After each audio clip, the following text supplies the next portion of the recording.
Hello everybody, we'll continue with the subject steel structure design using limit state method. We were discussing the topic bolted connections. The prerequisites for the subject are IS 800-2007 and steel tables of any standard publication. So far we've covered introduction to IS 800-2007, design of bolted connections and net effective area of the plate. So we've discussed a numerical problem based on this. In this lecture, we'll be discussing what is the strength of a joint and what is the efficiency of a joint. तो strength of the joint के लिए वो बोलता है कि strength of a joint, of a bolted joint is the minimum strength based on the strength of bolts in shear and bearing and that of the strength of the main member at net section. तो क्या है वो हमें बता रहा है कि पहले तो ये कैसी स्ट्रेंथ है, ये मिनिमम स्ट्रेंथ है. मिनिमम स्ट्रेंथ किस किस के बीच में है? मिनिमम स्ट्रेंथ पहले तो है बोल्ट की और जो मेन मेंबर है आपके टेंशन की. तो ये है मेन मेंबर. अब वो बोलता है बोल्ट की कब है? बोल्ट की आपको देखनी है शेयर में कितनी है और बेयरिंग में कितनी है. और वैसे ही जब आप मेन मेंबर की बात करते हो तो आपको चेक करना है नेट सेक्शन पे कि नेट सेक्शन पे जो स्ट्रेंथ है आपके मेन मेंबर की, टेंशन मेंबर की, वो कितनी है. तो अगर हम इसको इस तरीके से लिखें तो स्ट्रेंथ ऑफ अ जॉइंट के लिए आप पहले बोल्ट्स डिजाइन करेंगे. फिर उन बोल्ट्स को किस किस में डिजाइन करते हैं? हम शेयर में डिजाइन करेंगे और बेयरिंग में डिजाइन करेंगे. इन दोनों में से जो भी मिनिमम वैल्यू होगी उसे हम क्या बोल देंगे? Bolt value. और आप उसको किससे मल्टीप्लाई कर देंगे? आप उसको मल्टीप्लाई कर देंगे नंबर ऑफ बोल्ट से. तो ये आपके पास आ जाएगी strength of the bolts, strength of the joint due to bolts. फिर आप मेन मेंबर को देखेंगे. मेन मेंबर क्या हुई? हमारी प्लेट्स. तो यहाँ पे मैं मेन मेंबर को लिख सकती हूँ सिंपली जो भी हम प्लेट्स ज्वाइन कर रहे हैं. इन प्लेट्स में आप डिफरेंट सेक्शंस देखेंगे जो भी आपने बोल्ट का डिजाइन दिया होगा. डायमंड बोल्टिंग है. अब यहाँ पे ये इम्पोर्टेंट है सबसे पहले तो कि जब आप जॉइंट डिजाइन कर रहे हैं तो आपके पास कुछ कुछ चीजें जो आपको पहले से पता होनी चाहिए. किस टाइप का जॉइंट है? टाइप का जॉइंट मतलब कि आप कवर बट जॉइंट यूज कर रहे हैं कि आप लैप जॉइंट यूज कर रहे हैं. तो ये क्यों इम्पोर्टेंट है कि हम कौन सा जॉइंट यूज कर रहे हैं? क्योंकि इससे मुझे पता चलेगा कि नंबर ऑफ शेयर प्लेन्स कितने हैं. तो ये जानने के लिए मुझे टाइप ऑफ जॉइंट पता होना चाहिए. टाइप ऑफ जॉइंट से आपको नंबर ऑफ शेयर प्लेन्स पता चलेंगे. नंबर ऑफ शेयर प्लेन से आपको क्या पता चलेगा? एन और एन एस की वैल्यू. तभी आप बता पाएंगे कि एन एन की वैल्यू क्या है, एन एस की वैल्यू क्या है और आप उसको शेयर में डिजाइन कर पाएंगे. तो एक रीजन मुझे टाइप ऑफ जॉइंट जानने का क्या होता है, ये होता है. नेक्स्ट है जब आप मेन मेंबर डिजाइन करते हैं तो टाइप ऑफ जॉइंट से पता चलेगा कि कवर प्लेट्स जो हम यूज करते हैं उनको डिजाइन में इंक्लूड करना है कि नहीं. अगर आप लैप जॉइंट कर रहे हैं तो आप कवर प्लेट को इंक्लूड नहीं करेंगे. अगर आप सिंगल कवर बट जॉइंट कर रहे हैं तो भी इंक्लूड करना होगा. डबल कवर बट जॉइंट में भी इंक्लूड करना होगा. तो कवर प्लेट्स का जो कॉन्सेप्ट है वो कैसे पता चलेगा? मुझे टाइप ऑफ जॉइंट से पता चलेगा. तो एक इंफॉर्मेशन जो मुझे पहले पता होनी चाहिए, क्वेश्चन में जो मुझे गिवन होना चाहिए, वो होता है टाइप ऑफ जॉइंट. नेक्स्ट आपने क्या किया? टाइप ऑफ जॉइंट से बोल्ट्स डिजाइन कर दिए शेयर और बेयरिंग में. आपको अगर टोटल फोर्स दे रखी है कि टोटल फोर्स इतनी है, फैक्टर्ड फोर्स, तो आप क्या निकाल सकते हैं? आप निकाल सकते हैं नंबर ऑफ बोल्ट्स. तो नंबर ऑफ बोल्ट्स कैसे आ जाएंगे? Factored force divided by bolt value जो अभी हमने पीछे कैलकुलेट करी थी शेयर और बेयरिंग के हेल्प से. तो यहाँ से आपके पास आ गए नंबर ऑफ बोल्ट्स. अब जब आपके पास नंबर ऑफ बोल्ट्स आ गए तो आप क्या ऑब्टेन करेंगे? अब आपको पता होना चाहिए कि किस पैटर्न में मैंने अपने इन बोल्ट्स को अप्लाई करना है या लगाना है. अब पैटर्न कैसा कैसा हो सकता है? पैटर्न आपका चेन हो सकता है, चेन स्टैगर्ड हो सकता है, डायमंड हो सकता है, डायमंड स्टैगर्ड हो सकता है. तो मैं यहाँ पे सिंपली लिख रही हूँ चेन बोल्टिंग या डायमंड बोल्टिंग. या सिंपली आप क्या बोल सकते हैं कि आपको क्वेश्चन में दे दे कि चेन बोल्टिंग यूज करनी है कि डायमंड बोल्टिंग यूज करनी है. अगर आपको ये इंफॉर्मेशन क्वेश्चन में मिल जाती है कि हमने चेन बोल्टिंग यूज करनी है कि डायमंड बोल्टिंग यूज करनी है, तो हमें हमेशा क्या यूज करना होगा? वही टाइप ऑफ बोल्टिंग यूज करनी होगी जो हमें क्वेश्चन में मेंशन है। तो एक और चीज जो क्वेश्चन को हमें बतानी होगी along with type of joint कि किस पैटर्न में वो बोल्टिंग चाह रहा है, उसके हिसाब से अब डायमंड बोल्टिंग है या चेन बोल्टिंग है, और उसमें भी क्या हो सकता है, स्टैगर्ड भी हो सकते हैं, दोनों के स्टैगर्ड भी वेरिएंट्स हैं। तो आपको देखना होगा कि किस टाइप की बोल्टिंग है। फिर अगर आपको पता चल जाता है कि इनमें से जिस टाइप की भी बोल्टिंग है, फिर आप निकालेंगे नेट सेक्शंस। तो कौन से सेक्शंस हैं जो क्रिटिकल सेक्शन हो सकते हैं, फिर आप उन सारे सेक्शंस पे कैलकुलेट करेंगे इन मेंबर्स की, जो मेन मेंबर है उसकी स्ट्रेंथ। तो सेक्शन 1 1 पे, सेक्शन 2 2 पे, सेक्शन 3 3 पे। तो ये सेक्शंस हैं, ये किस पे डिपेंड करा, ये पैटर्न ऑफ बोल्ट्स पे डिपेंड करा।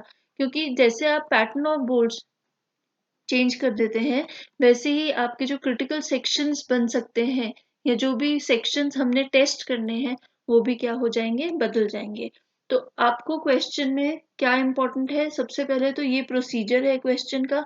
आपने देखना है कि आपको टाइप ऑफ जॉइंट क्या दिया है, टाइप ऑफ जॉइंट के हिसाब से आप शेयर के लिए डिजाइन करेंगे, फिर आप बेयरिंग के लिए डिजाइन करेंगे और बोल्ट वैल्यू निकाल लेंगे।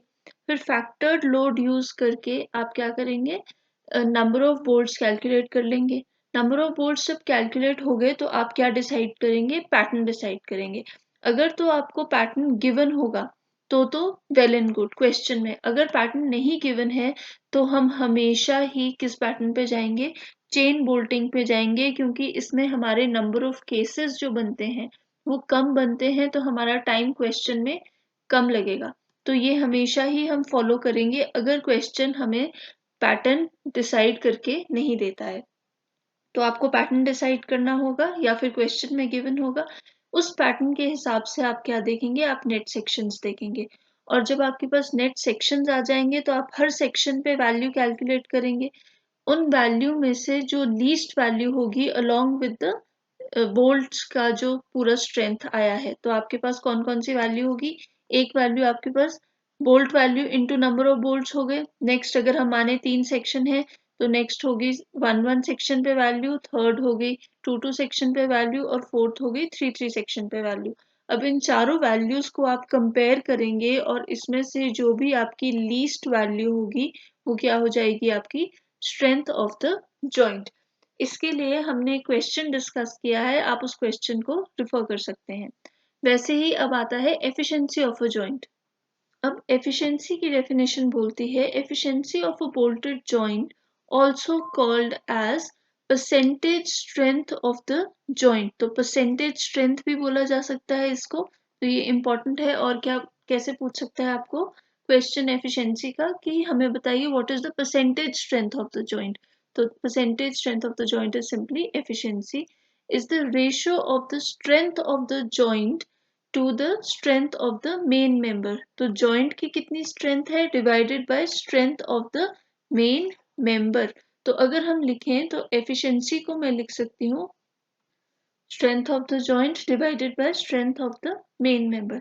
अब जब आप जॉइंट की बात करते हैं तो अभी हमने देखा कि जॉइंट की स्ट्रेंथ जो है वो तो डिपेंड करेगी जो भी आपका बोल्ट्स या मेन मेंबर में से लीस्ट वैल्यू आई। तो हम सिंपली लिख सकते हैं बोल्ट्स और मेन मेंबर, और इसमें से जो भी आपके पास लीस्ट वैल्यू आई वो क्या हो जाएगी, जॉइंट की स्ट्रेंथ। अब मेन मेंबर की जो स्ट्रेंथ है ये कैसे कैलकुलेट होती है, मेन मेंबर की स्ट्रेंथ आपने उस क्रॉस सेक्शन पे कैलकुलेट करनी है जिस क्रॉस सेक्शन पे बोल्ट्स यूज नहीं हो रहे हैं। जैसे मान लेते हैं कि ये हमारा कोई क्रॉस सेक्शन है, कोई जॉइंट है, इस तरीके से हमें कोई जॉइंट गिवन है और ये बोल्ट्स की अरेंजमेंट है। तो हमें पता है कि अगर मैं क्रिटिकल सेक्शन निकालूं, जब मैं मेन मेंबर की स्ट्रेंथ कैलकुलेट कर रही होंगी तो मैं कौन से सेक्शंस पे कैलकुलेट करूंगी, मैं इन सेक्शंस पे कैलकुलेट करूंगी जहां जहां पे हमारे पास बोल्ट्स अकर कर रहे हैं। जैसे कि ये सेक्शन हो गया, ये सेक्शन हो गया, ये सेक्शन हो गया, क्योंकि यहाँ पे कुछ कुछ हमारा मटीरियल जो है वो रिड्यूस्ड होगा। मटेरियल रिड्यूस्ड है इसीलिए स्ट्रेंथ भी क्या हो जाएगी, रिड्यूस हो जाएगी। पर अगर मैं अपने इस मेंबर की स्ट्रेंथ ऐसे सेक्शन पे निकालूं जिसको मैं यहाँ पे बोल रही हूँ एक्स एक्स, तो यहाँ पे आप देख सकते हैं कोई भी बोल्ट नहीं है।